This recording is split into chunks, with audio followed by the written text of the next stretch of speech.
USMLE style question. A 55-year-old man presents to the clinic with a 6-year history of chronic gastroesophageal reflux disease, GERD. He reports frequent heartburn, regurgitation, and occasional dysphagia. He has been using over-the-counter proton pump inhibitors, PPIs, with partial relief. He denies weight loss, hematemesis, or smoking, but drinks 2 to 3 alcoholic beverages per week. An upper endoscopy reveals erythematous, velvety mucosa extending above the gastroesophageal junction. Biopsy of the affected area shows non-ciliated columnar epithelium with goblet cells. This patient's histologic findings are best described as which of the following processes? A. Dysplasia. B. Hyperplasia. C. Intestinal metaplasia. D. Neoplastic transformation. E. Squamous metaplasia. Answer and explanation. Correct answer. C. Intestinal metaplasia. This patient has Barrett esophagus, a complication of chronic GERD, in which non-keratinized stratified squamous epithelium of the distal esophagus is replaced by intestinal-type epithelium, i.e., non-ciliated columnar epithelium with goblet cells.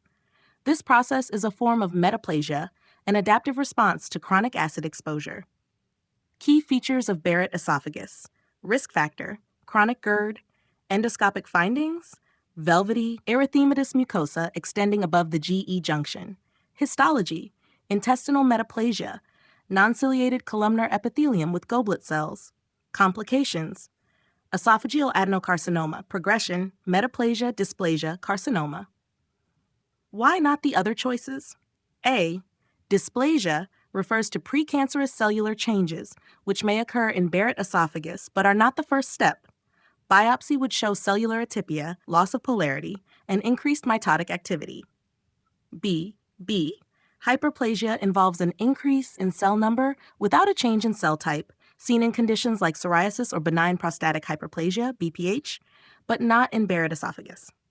D. Neoplastic transformation would describe esophageal adenocarcinoma, which occurs in some cases of Barrett esophagus but is not present in this patient. E. Squamous metaplasia would mean a change from columnar to squamous epithelium, as seen in chronic smoking-induced bronchial metaplasia, but Barrett esophagus involves columnar, intestinal metaplasia. Takeaway: Barrett esophagus is a metaplastic process in which chronic GERD leads to intestinal metaplasia, replacement of normal esophageal squamous epithelium with columnar epithelium with goblet cells. It is a precursor to esophageal adenocarcinoma requiring endoscopic surveillance.